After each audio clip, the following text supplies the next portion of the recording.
رمضان میں 20 رکعت تراوی پڑھنی ہے. دیکھو اسلاف کے دور میں 20 رکعت تراوی تھی. 8 رکعت تراوی ہمیں کسی صحابی تابعی سے نہیں ملتا. کوئی اگر حضرت عمر نے جو 8 رکعت والی روایت صحیح ہوتی نا, حضرت عمر سے 8 رکعت بھی منقول ہے, روایت صحیح نہیں ہے.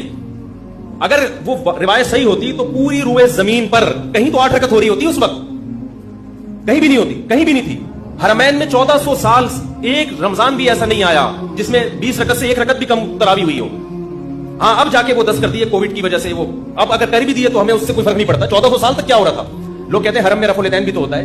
حرم میں رفع الیدین ہوتا بھی رہا ہے اور ترک رفع الیدین بھی ہوتا رہا ہے. جب احناف کی حکومت تھی, صدیوں حنفیوں نے حکومت کی حرمین پر, اس وقت جو حنفی امام تھا بغیر رفع الیدین کی نماز پڑھاتا تھا.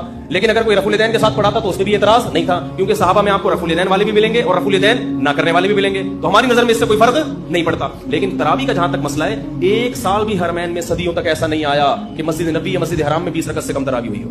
اب جا کے سعودی حکومت نے اگر چینج کیا کورونا کی وجہ سے یا کسی بھی وجہ سے, تو وہ چینجنگ سعودی حکومت کا اپنا ہیڈک ہے, وہ پوری امت پہ مسلط نہیں کیا جا سکتا. 1400 سال سے, یعنی لوگ کہتے ہیں نا حرمین میں رفع الیدین, اور بھائی 1400 سال سے ایک کام حرمین میں کیسے غلط ہو سکتا ہے؟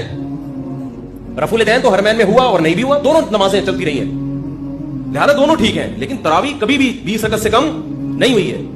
تو اللہ, اگر یہ نماز بدعت ہوتی, یہ غیر سنت ہوتی, تو کیسے ہو؟ اور پھر تہجد کی نماز کو تراویحوں سے ملانا, میرا اس پہ آڈیو بیان ہے پورا دلیل کے ساتھ, وہ آپ سن سکتے ہیں. بھی میں اس ٹاپک کو نہیں چھیڑتا.